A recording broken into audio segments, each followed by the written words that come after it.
Welcome back to the channel. This is No Luck Trucking. I'm Matt, and this is going to be a talking video. So if you don't like talking videos, go ahead and click off. I won't be offended. It's okay. So a couple things going on in our universe. First of all, I went to edit a video about 2 or 3 days ago, and the power supply for the laptop just decided to after 2 years of faithful service, it was done. So being on the road, we can't really drop into places. One, I don't think that it's something that they're gonna have in stores like a Best Buy or something, because it's not really a universal style. It's not like the USB-C. It's a specific charger. So we have to, we ordered it and had it sent to a Amazon Dropbox that's on the way from this pickup.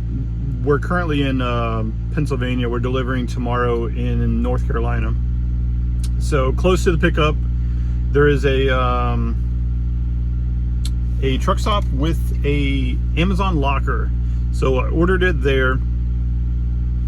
Hopefully everything works out. I think we got an email saying that it was delivered. So as long as everything goes well and it gets delivered on time and we can pick it up, I think they give you like 3 days or something before they send it back and give you a refund. So we should have that problem solved. And then I'm seeing a ton of videos on YouTube about, I guess, people kind of shutting the doors down and packing up business. You know, some Prime drivers, some people that have left Prime, even some Landstar drivers, tons of spot market drivers. They're just, it's a rough time. So at Landstar, we've been kind of insulated for the longest time with the market. So back probably 4 or 5 months ago, our friend of the channel, Nevada Trucking and Trails, you know, he's been on the spot market for a long time, and he was doing self-dispatching, and he was struggling.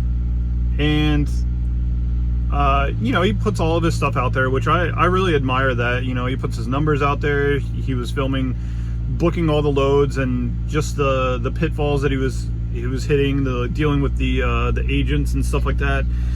So I really appreciated just that, like, humble, you know, this is what we're going through. And then even in some of his later videos, I haven't had a chance to catch up on all of the YouTube friends in a little while, but the last couple of videos that I saw, you know, he was like, hey, this is, you know, we're even thinking about getting like a company position and stuff like that. So it was kind of, you know, we were watching that months back, but we were still getting the same rates that we had been.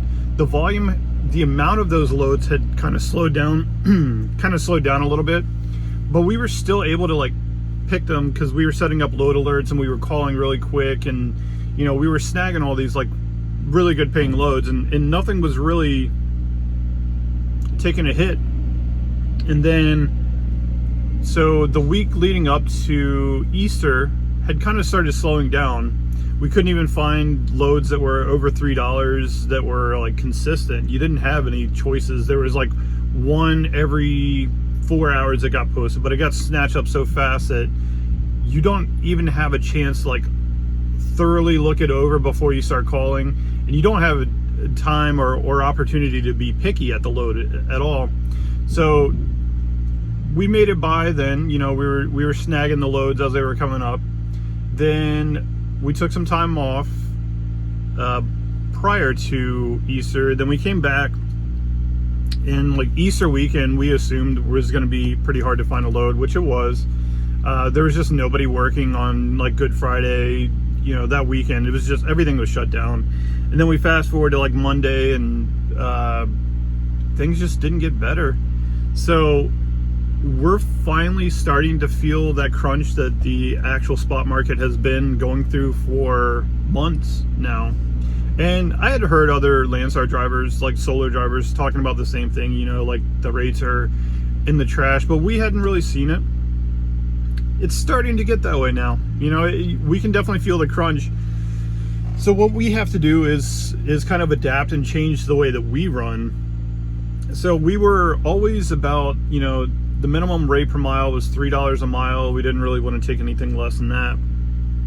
So now the average load is getting posted for a lot less than $3 a mile, and $3 a mile is kind of getting to that rarity where it pops up every once in a while, or it'll be a really heavy load, or auto parts loads. Like we did a $4.50 a mile load a week, 2 weeks ago, something like that, for auto parts. But those are so cutthroat that you have about a second from the time that it hits the board that you need to be dialing the number. Everything has to line up. Some of them are a lot faster paced than we want to run, as a team. So the ways that we're kind of adapting to this is, one, we're running more team stuff. So we'll run the wheels off the truck for a day or two. I'll just suck it up, struggle through sleeping, or whatever rest I can get. Or if we have extra time, I'll take that time to kind of get my sleep in and then run it.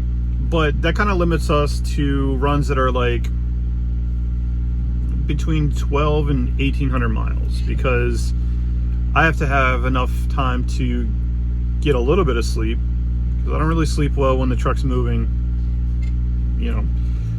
Otherwise we could just burn up the miles like running teams. But to be fair, we really haven't tried to get into that team route of having a set schedule and sleeping, because when I was in Prime for the training, my trainer and I did run about 40,000 miles worth of actual team miles. So I was able to sleep on the truck, but it took probably like a week or 2 weeks of this like constant schedule. And then you just get, at a certain point, you just get so tired that you just shut down when it's time.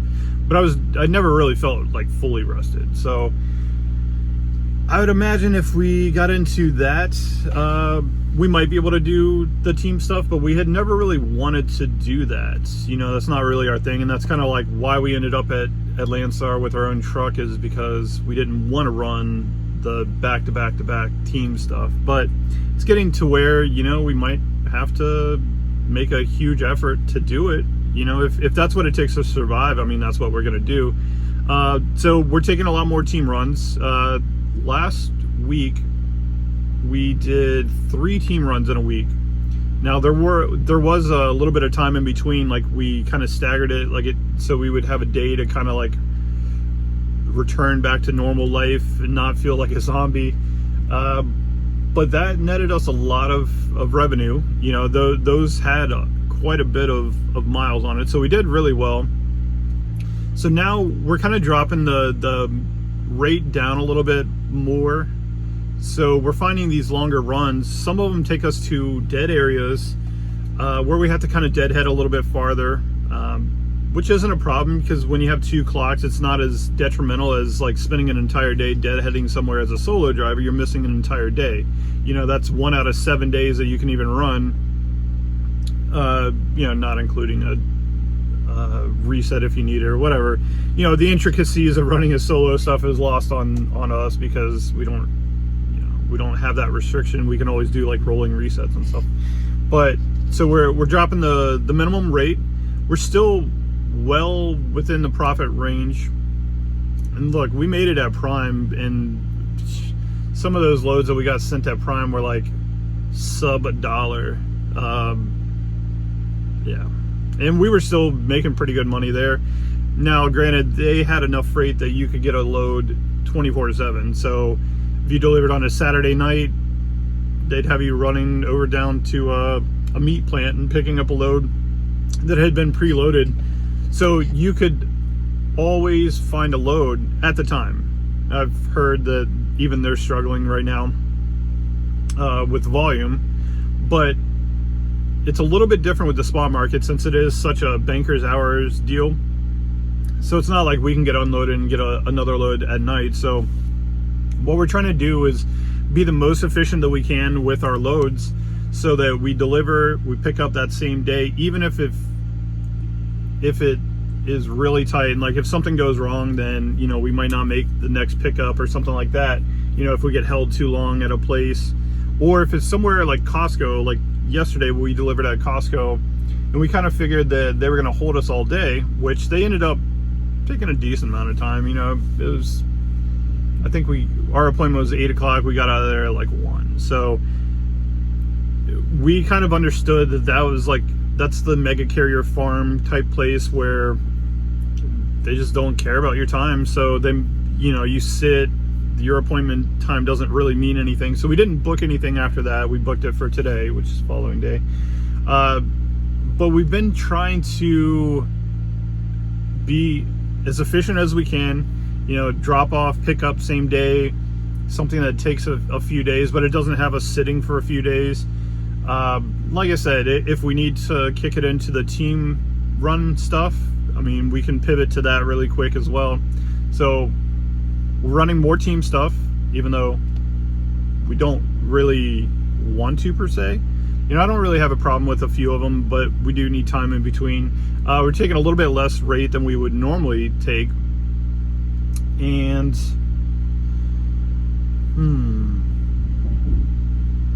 how else are we pivoting? Yeah, I mean, we're just kind of taking the stuff that we normally wouldn't want to, you know, taking us to places like DC's, like food service, stuff like that. We've gotten to the point where it doesn't even matter who the receiver or shipper is, because we're going to do it anyways. It just kind of, it only matters in the sense of whether we're going to book something that day or the following day. You know, if we know they're going to take up our time, we'll just wait until the next day. So, I mean, we're still doing good. We're still making, you know, we're still making profit. We're, you know, paying the truck, paying all of our expenses, and then, you know, we're still taking a decent amount home. So we're not in crunch mode yet, but it is, we're feeling the restriction. So we're kind of planning for that. And also, we're making it our mission to drive a lot slower. Fuel costs have gone down quite a bit, but on runs that we have time, like a little bit of extra time, there's really no need to go flat out. So if we're taking less rates, we want to keep more of the money, if that makes sense. So we want to drive a little bit slower, keep more of the profits instead of just burning it up, getting somewhere early for no reason. So we're gonna try to drive slower, when possible. So some of the team runs that we ran, we had to basically run flat out, but we were so light that it really didn't matter. We still got almost 9. We got 8.75 miles per gallon, and that was like flat out pretty much the entire time for probably, I think it was like 14 or 1500 miles, something like that. So being so light, I mean, we got fantastic fuel economy and we were quick up the hills, but that time we were pressed for time more than we were pressed for like fuel economy and stuff, if that makes any sense. So we had to have enough time so that I could get some sleep and then do a second shift on this run. So we're just kind of doing what we can, man. It's a little disheartening to see a lot of the people that you know, friends of the channel and stuff like that, kind of struggling hard. Some people closing up shop, but I mean, it's a rough time. And I think our biggest thing for us is we never increased our lifestyle. You know, we were making really good money, especially when we came over here at the height of the rates. You know, had our own truck. We were booking all the loads that we could. We were doing team stuff. We were doing high val stuff. We were doing whatever paid us really well. But we never increased our bills at home. If anything, we've been paying off. We paid off everything, all the debt. So we don't have like a looming payment. We don't have debt. We don't have, you know, anything that's going to take that money when times are tough. So as long as we have our fixed costs for the business paid, pay our phone bill, health insurance, stuff like that. I mean, we never never bought all those extra toys, or well, we did, but we never bought them on credit. So, you know, we bought the GTO back, but we paid cash. All the modifications that we did to that, we paid in cash. You know, everything is just debt free. So even if we get into a really big crunch, I mean, pretty sure we'll still make it. The rates would have to get pretty bad before we would either break even or lose money. And I'm talking about worse than what Prime was giving us, because like Prime days, it's embarrassing to say now, but I think we hauled, what do you think the lowest rate, 85 cents a mile? I was gonna say 95, but yeah, 85 maybe. Yeah, I think, I don't know, it was some disgusting stuff, but I mean, I guess their whole saving grace was just the volume. So you had a low rate, but they kept you efficiently running all the time. You still made pretty good money. But so I don't think we're gonna have too many worries. I mean, the market's gonna have to go really bad, but there's so many other trucks that are running with such a higher overhead than we are that are gonna go out of business way before us. Because I mean, we have a huge nest egg that's kind of sitting there in case things go bad. Our expenses are low, so I mean, if we have to, we can just keep dropping that minimum rate. I don't want to, but you know, now I know a lot of people are not even going to watch the video, and they're just going to look at the title and then tell us a million companies that we should go to. But the thing is, nobody, like, everyone sees other YouTube channels going to these places and they think everything is roses and unicorns, but nobody's going to tell you how bad they're doing until the very last second. It's, well, they're struggling, they can't keep up the facade anymore, and then they're going to tell you how bad it was, and this company sucks, and they were treating us wrong the whole time. We're going to XYZ company, it's the best company ever, until, you know, that company runs out, and then it's on to the next. So we're not looking for anywhere else. We're not struggling. We're not having any huge, you know, deficits or anything like that. We're not looking for anything else. But I know people are going to interject and tell us to go to SEVA because they watch Trucking Together and they keep going back to SEVA and stuff. I mean, that works for them. They run team. They run the wheels off the truck. I mean, it works. They keep them running. It's just not for us, you know. We would have ended up at SEVA if we wanted to go to SEVA. You know, we're definitely not going back to Prime. That's not even an option. After having the reins of our own truck and doing it for a while and everything working out, I don't want to go back to a dispatch ever again. It just wouldn't work. I would park the truck and do like local stuff before I ever go back to Prime. Yeah. And I don't think spot market, like going for a small carrier that takes a less percentage, I don't think that's not an option either at the moment. But like I said, we're not looking for any solutions, but I'm sure somebody's going to interject and post it in there. So I've been rambling long enough. I think we should wrap it up, get a video out here. So in a day or two, you'll see the videos pick back up, because I need to get the charger and get the computer charged. It is dead. I had transferred the files, started editing, and noticed that it wasn't charging. So we're going to take care of that. And then videos will commence regularly. So thank you guys for watching, and we will catch you on the next one.